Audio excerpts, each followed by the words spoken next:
All right. Good morning, ladies and gentlemen. Good afternoon, good evening, wherever you might be. We got mulcher time. So here's a better look after everything's been taken out, the actual damage this thing has seen.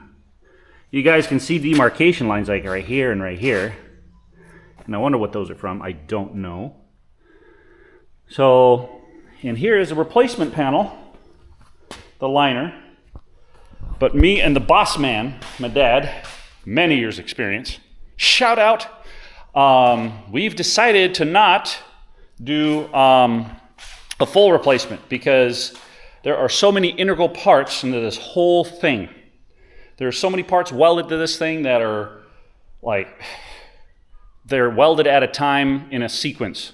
So you can't get at them from one side to cut them out properly. Yeah, so, and I will show you here the actual, oops, I got it reversed here.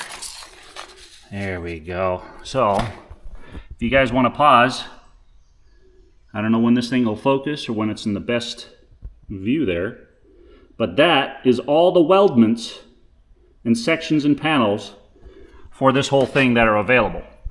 So you can get any section individually, or you can get a whole welded chassis.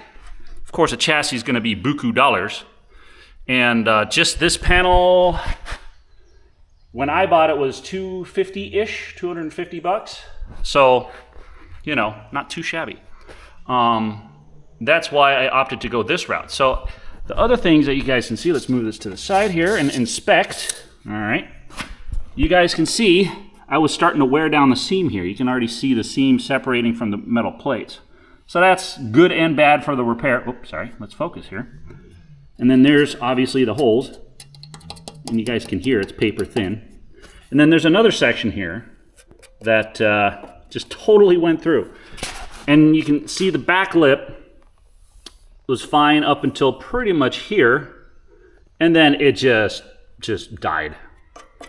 And then also, I don't know if you guys can see on camera, but it starts to wear out right here. It starts to go down and then dip down here.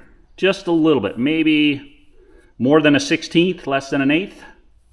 So the other thing I'm gonna ask the factory is if I can hard face this after the fact.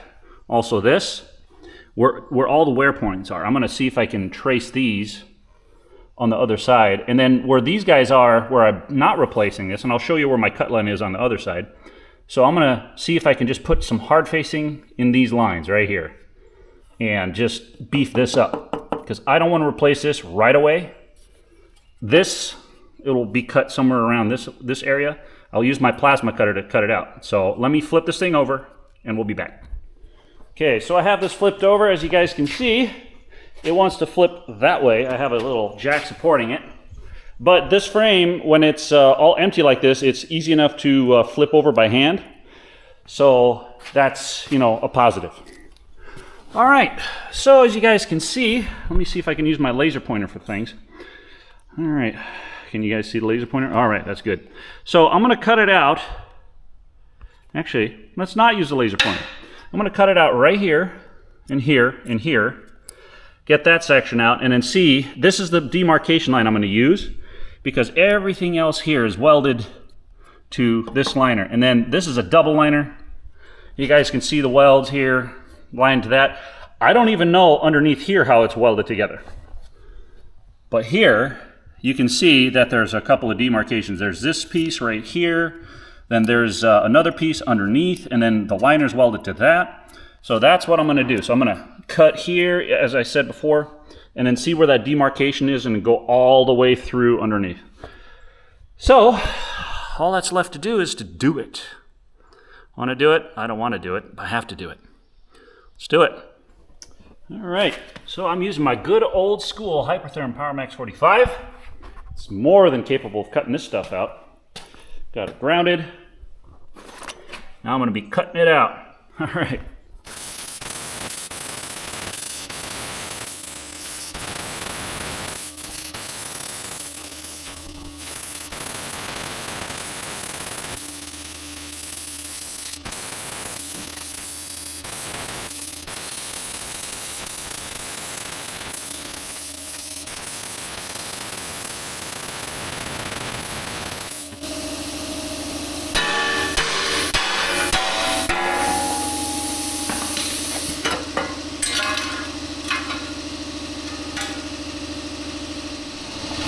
right, so ladies and gentlemen, as you guys can see, there's a dividing line in the welds there. It's kind of blurry. So I'm going to clean up this weld here, and then I'm going to see if I can gouge that out a little more to get a little cleaner to that. We'll see what I'm dealing with up here, what I can do, maybe go on the top of that weld and just weld or grind that out. But on the underside,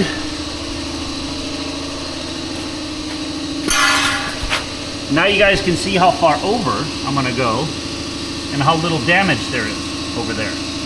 So I'm going to cut out as much as I can from the other side and then work on the bottom here.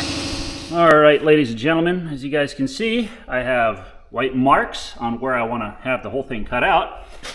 And hopefully it just comes out when I get to that whole stage. So yeah, wish me luck.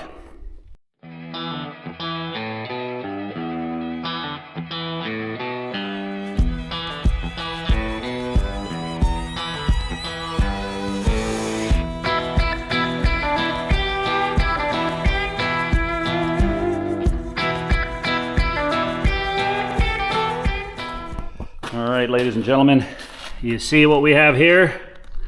Dirt intrusion. Look at all that. Oh. Oh.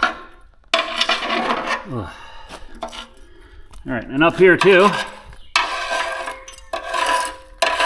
So, let me come back after I clean all that stuff out. All right, ladies and gentlemen, as you guys can see, there is a bunch of stuff that was in here, just hiding up in the things. And I was using long air guns and air hoses and stuff, and even the needle scaler, needle gun, just to get everything out of here. I'm pretty sure I'm pretty close, but there's still probably some stuff.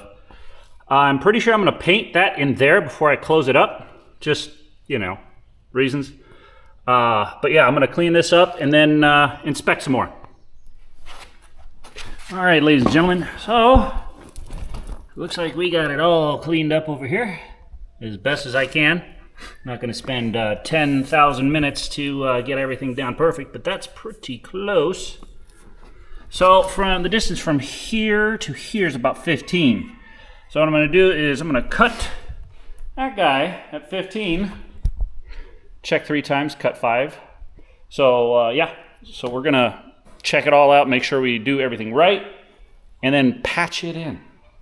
So I'm going to start taking measurements of all kinds of stuff to make sure that everything's mainly on the other side from here to here, you know, so we have proper clearance. I'm going to use straight edges to get everything perfectly aligned, zip it in or tack it in, and then use a stick welder to get that welded, you know, on these 4 angle pieces, and then all the way around, and then all the way around. Yeah, it's a process, but step by step, we're getting there.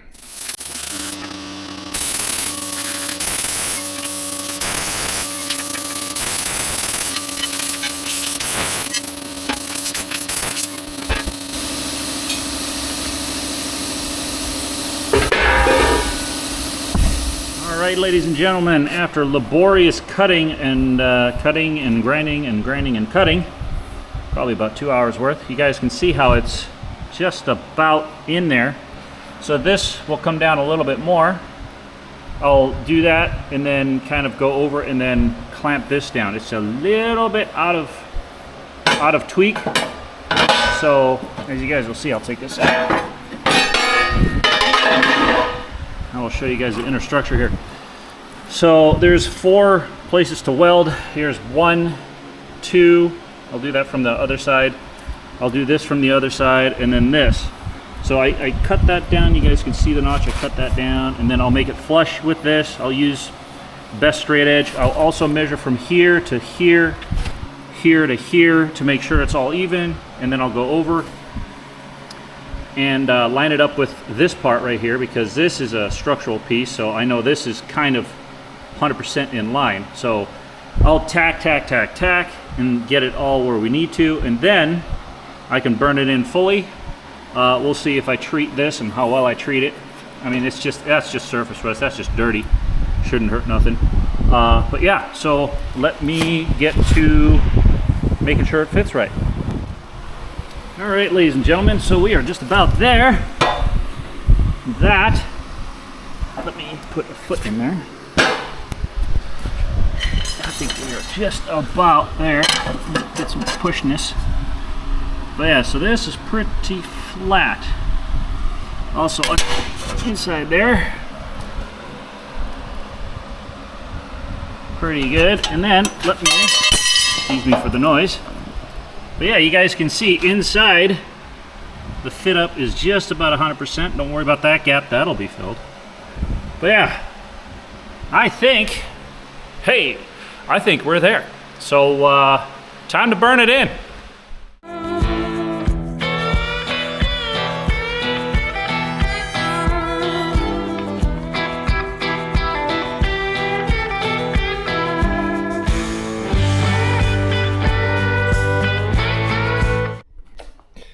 All right, we've cleaned up the shop and decently finished the welding.